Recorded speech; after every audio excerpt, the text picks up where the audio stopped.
look better in those areas. Well, there's Petr Cech. Oh, what a great look.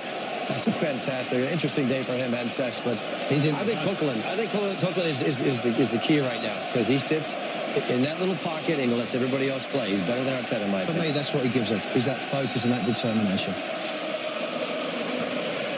Yeah, it looked like he was about to take out that cameraman. I would have been a little nervous right in front of Petr Cech with that focus he had on the two sides flipping right now.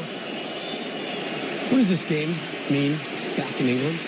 It's still huge, particularly when you're talking about Chelsea and Arsenal. I mean, we spoke about the coaches. Everybody's been waiting for the EPL to start. It's a season opener. It's a lot of pressure, a lot of expectation, but a lot of enjoyment in this game as well. And I'm sure the Chelsea players and Arsenal players and fans will be looking forward to it.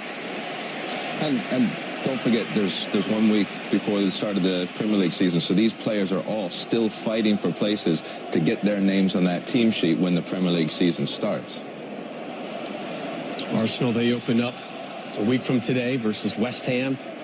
Arsene Wenger and Jose Mourinho. Yes, two different attires.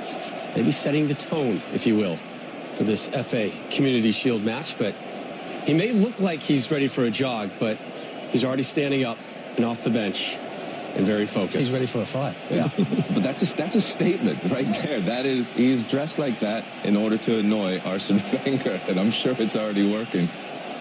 The Blues open up their BPL campaign Saturday, taking on Swansea. The new-look Gunners with a new man in the net, Courtois, one of the best on the planet at the moment. Hope you enjoy the match. We'll see you next at halftime. We step aside and bring in Martin Tyler and former Arsenal midfielder Stuart Robson.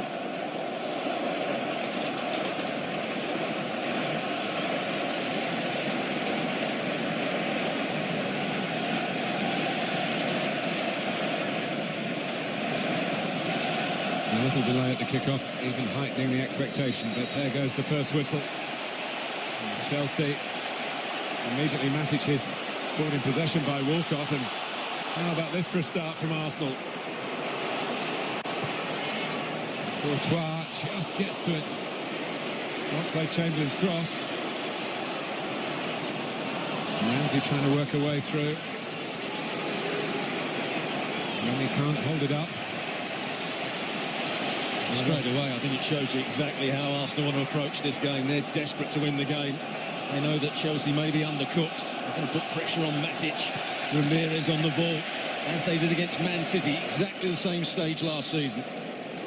Well, if this is a good afternoon for Arsenal, Stuart, I can see you looking back at that kickoff and what happened from it as a sign of the things that follow. But Chelsea will settle down, I'm sure, their own policies, which have been so successful against Arsenal in recent years, and of course pretty successful against everybody. Remember, they won the League Cup here as well as the Premier League, and in fact in 2005, Mourinho's first time around, he won the League Cup, the League Championship, and then against Arsenal, Community Shield, offside against Rennie. But there's a problem that Petr Cech may have to deal with over the next few months of the season. Arsenal held a high offside line. Rennie just couldn't quite time his run. Petr Cech won't be used to that at Chelsea. Cahill and Terry were always backing off, leaving that great space in behind them. Arsenal defend exactly the opposite way. Cazorla. Walcott preferred up front again to Olivier Giroud, as he was at the end of last season. Of course, scored a hat-trick. And then a goal in the cup final. And here comes Branislav Ivanovic. The one worry for Mourinho, I think, at this stage is he's short of backup defenders. Felipe Luis, who jousted with Azpilicueta at left back, has gone back to Atletico Madrid. Talk, of course, of John Stones of Everton being a major target. That was off the subject for the